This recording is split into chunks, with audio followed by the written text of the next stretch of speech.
I, 34 male, recently bought my first home after years of hard work and saving. It's a modest but beautiful house in a quiet neighborhood, and I'm incredibly proud of achieving this milestone. My parents, both in their late 60s, currently live in a rented apartment, and while they're not struggling financially, they've expressed concerns about retirement and wanting a more stable living arrangement. After I announced my house purchase, they approached me with the idea of moving in with me. They said it would give them a chance to downsize, save money, and spend more time with me. While I love my parents and respect everything they've done for me, I was honest and told them that I wanted this house to be my personal space. I've lived with them most of my life, and I was looking forward to having my independence. They didn't take it well. They accused me of being ungrateful, reminding me that they sacrificed a lot to support me through college and early adulthood. They even suggested that I owe it to them to give back now that I'm in a better financial position. Some extended family members also chimed in, saying I should honor my parents by letting them live with me. I tried to explain that while I'm happy to help them in other ways, like assisting with rent or finding a better place for them, I'm not ready to share my home. It's not about them. It's about finally having a space that's mine. Despite this, they continue to pressure me, and now I'm starting to feel like I might actually be selfish for saying no. So am I the idiot for refusing to let my parents move into my new house? Not the idiot. The minute you allow them into your home, they will try to go back to the parent-child relationship, try to control every aspect and have no respect for you. Don't do it. Save your sanity. Definitely this. They will take over everything. Your friends are too loud. Why are they here again? We don't like your groceries. Can you drive me to the mall? Why are you going out? Again, there will be seriously warm places in your sofa from them watching their shows. It will be a nightmare, and they will never leave. They should be proud of you for buying your own house, not trying to hijack your independence and home. Don't be silly. OP won't have a sofa. The house will be full of parents' furniture. How dare you not accept their 30-plus year, broken, stained, scratched, crappy-looking oak furniture they bought before you were born. And I'm sure they'll take the master bedroom. There's 2 of them, so they need it more. Or worse, bring a date home to spend the night. That tramp walked into the kitchen this morning wearing your t-shirt, and your father saw her nipples. There is nothing that would get me to let my parents move in with me. It's interesting that OP offered to help his parents in other significant ways, but they want that house. There's more going on behind the scenes here that we cannot see. They aren't planning on visiting. They're planning on staying. Parents who guilt-trip their kids into doing things against their best interests tend to be the kind who don't respect your boundaries. Give them an inch and they will take a mile is a truism for a reason. I, 18 female, live with my mom, 42, and my little brother, toddler. My dad passed away a few years ago, so it's just the 3 of us. Since then, my mom has had to work a lot to keep us afloat, and I've always tried to help out when I can. Cooking dinner, watching my brother, cleaning, etc. I didn't mind because I know she's doing her best, and I love my brother. Last weekend, my mom told me I couldn't go to my best friend's birthday party because she needed me to babysit. This wasn't the first time plans got canceled last minute because of babysitting, so I was frustrated and told her I've been looking forward to this for weeks. She said, "Too bad, family comes first." So I ended up staying home, but I was upset and made it clear I wasn't happy about it. I still watched my brother and did everything I was supposed to, but I was kinda short with her for the next couple of days. Fast forward to this week, I got invited to hang out with friends after school. My mom said no because I was being disrespectful last weekend. She grounded me and told me I needed an attitude adjustment. Now here's where it gets messy. Yesterday, my mom said she needed me to babysit again because her work schedule changed. I said no. I said, if I'm grounded, then I shouldn't be trusted with babysitting either. She got really mad and said I was being selfish. She argued that watching my brother isn't a punishment. It's a responsibility, and I can't just pick and choose when to help out. I told her I feel like I'm being treated like a second parent, and I'm tired of always having to drop everything for her. She told me that's what family does and accused me of being ungrateful for everything she's done for me. Now she's barely talking to me, and I feel like the worst sister and daughter ever. My friends say I'm not wrong for standing up for myself, but my mom thinks I'm a brat. I get that she's under a lot of pressure, but I feel like I deserve to have some independence. So am I the idiot for refusing to babysit after getting grounded? Not the idiot. If she wants you to co-parent, then she can't ground you. Either you're her kid and she has authority over you, but also responsibilities to you, or you are her co-parent and she has no authority over you, and you both share responsibility for your brother. She's trying to have it both ways. OP is literally an adult now. If she moves out, then mom is screwed. She accused me of being ungrateful for everything she's done for me. I hate this line.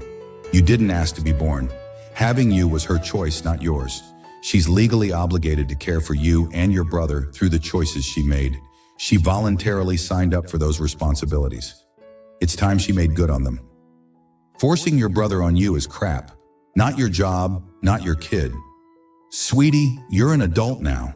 Get a job and move out. Wow, that's so simple in this day and age. As someone who's 22 living with the parents, this is a ridiculous take. No young adult without a degree is able to afford any kind of housing. I make a little above minimum wage working decent hours, and it's laughable to think that I could afford rent. Now imagine those working part-time on minimum wage. If you can't afford your own place, then you do what you can to help the person actually footing the bill. Babysitting so mom can work and pay the bills is not a big ask, and doing your part of the household chores is not helping. It's doing what you're supposed to do. I, 29 male, have been going to the same gym for the past 10 years. There are a number of trainers that appear to work exclusively with people that have special needs, both physically and mentally. They work in one-to-one sessions, trainers showing them how to use each machine safely and putting together an exercise program for them, and they're also often accompanied by a guardian. I want to say straight away that I have zero issues with this at all. I love going to the gym, and it's great to see others enjoying it too. As long as everyone is working out in a safe way, everything is fine. I've seen what I would call a few near misses with weights being dropped close to others or machines being used improperly, but I've never seen anyone be seriously hurt. So today I entered the gym and walked past a trainer I hadn't seen before. She was with a guy that I'd seen a few times before. I'm not sure what his condition is, so I apologize if any of the following sounds offensive. I don't intend for it to. I'm just explaining what happened. As I walked past, he was loudly counting the number of reps he was doing on the leg press. I continued over to the dumbbells, got set up at a bench, and started my workout. After a couple of sets, the guy came over and stood just next to my bench, about a meter away from me, just staring at me. His trainer was still over at the leg press on her phone. It was a little awkward with him standing there, but he wasn't in my way, so I don't say anything. As soon as I pick up the weight from the bench, he sits down on the bench. As I noticed what he was doing, I just said, "I'm using that bench, mate." But he proceeds to start doing sit-ups and, again, loudly counts them out. So this guy is lying back on my towel, wallet, and phone. I repeat again. May, I'm using this one as I put down the weights and try to pull my belongings out from under his sweaty back. I guess hearing the counting, the trainer notices what happened and came over and apologizes. I just give a nod, but don't say anything. I wasn't exactly impressed that she wasn't keeping a better eye on it. I moved a few benches and thought that was the end of it. Next, I was on the bench press. So holding a large amount of weight over my chest, the guy comes over again and stands right next to the bench in line to my face, right where I need to put the weights back on the rack, just staring down at me. Again, I said calmly, "You need to move me. I need to put the weight down." He just stared at me, half smiling. I asked him twice more and he just continued staring. Not a single sign that he'd understood or even heard me. So I called out loudly for help. Luckily, the trainer heard, again, coming over to apologize and pull him out of the way. I put the weight back and then said to her that she needs to keep an eye on him because he's going to end up getting himself seriously hurt. Some time passes without incident. They're on the other side of the gym, and I'm on one of the cable machines doing tricep pushdowns. I get to my last rep of my last set, and just as I push down a long 110 of metal raised in the air, from out of nowhere, this guy lets out a huge scream and lunges at the raised weight stack in front of me. Now this is what went through my head in the moment. I'm on my last rep, so I probably had about 2 seconds that I could hold the weight before my muscles failed and the weight came crashing down. With that weight, there was a good chance that he would be seriously injured, lost crushed finger, broken hand or arm, etc. I knew that my last attempts of speaking calmly had yielded zero response from him, and I didn't have time to call for his negligent trainer to come and help. I screamed at the top of my lungs, "Get away from it!" The guy jumped back like he'd had the fright of his life. I lowered the weights and immediately turned around, enraged and looking for the trainer. Well, she was already on the way over, no doubt, because she'd heard me yell. "What the heck are you doing? Did you see what he just did?" I asked as the guy starts loudly crying. She comes over and asked why I would yell at him since he doesn't know any better. I again asked if she'd seen what happened and that he was almost seriously hurt, and yeah, he didn't know better, which is exactly why she should have been there to watch him. I guess the guy's guardian, maybe his mother, I'm sure, had heard everything as well. She came in and the trainer immediately tells her that I yelled at him for standing too close. I tried explaining that he was almost seriously hurt and that he wasn't being supervised properly. We went back and forth, but both the trainer and guardian were not satisfied with my explanation, calling me an idiot for raising my voice to him like that. Next thing I know, they've called one of the other trainers from the gym who told me to leave and that they'd be suspending my membership before I was able to explain to him my side of the story. I plan to speak to the manager or another trainer tomorrow, and I'm hoping that it was captured clearly enough on CCTV that I can get my membership back. Am I the idiot for yelling at a person with special needs? I know it sounds bad, but with everything else, I don't really think I had any other option. Not the idiot. Your reaction was instinctive in a potentially dangerous situation. The trainer's negligence was the issue. Explain your side to the manager. I'm curious. How often was his trainer slowing coming over because she was on her phone every time? Make sure the manager knows that part. I've never seen such an inattentive trainer. Shame on her, and I hope she loses her job. I have a special needs child, and if they got into a similar situation, I'd be very angry with the inattentive trainer, not with the poor person trying to do a workout. Talk to the manager and insist on viewing the CCTV. Trust me, in the long term, that person's guardian will be glad to know the trainer is bad so they can protect their child.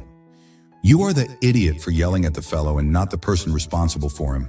I mean, why not just stay away from places like that? You don't need to train where it's dangerous. And if there's such an ignorant idiots that can't look at a video, you might just not want to go back there.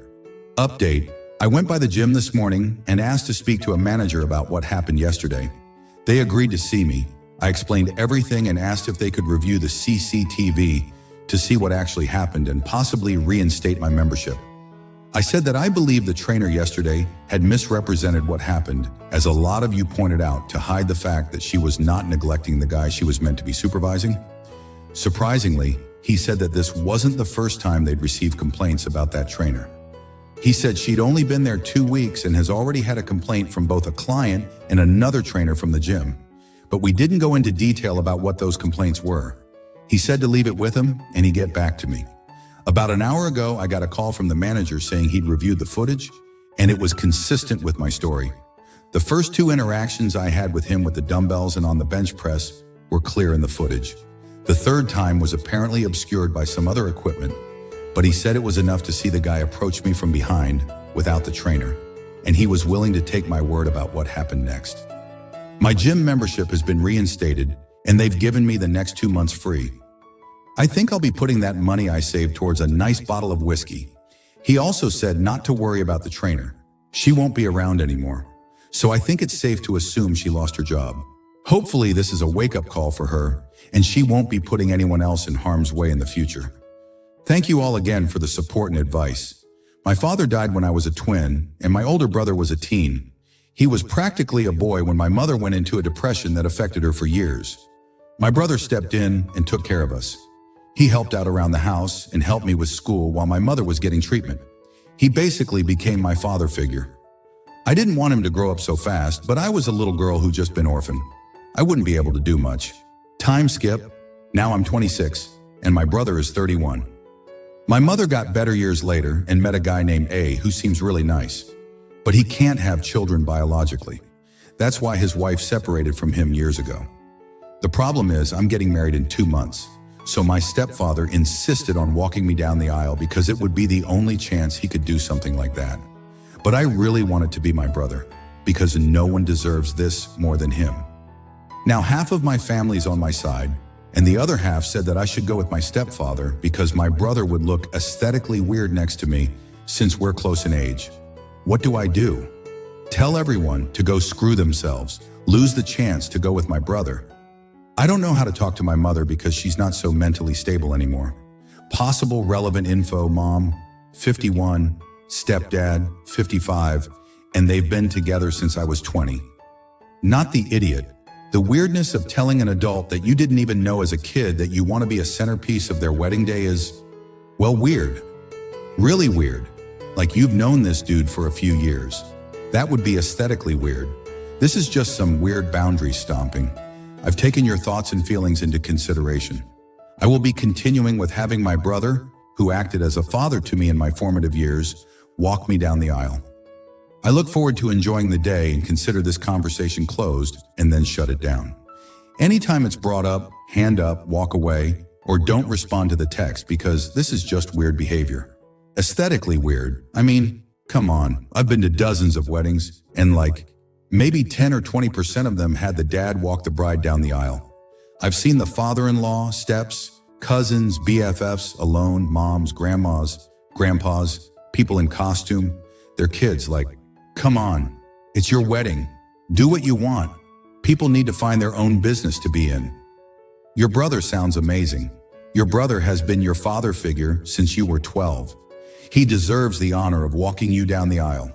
Tell the rest of the family that your brother put in the time and hard work of raising you. Your stepfather did not. Congrats and best wishes on the wedding.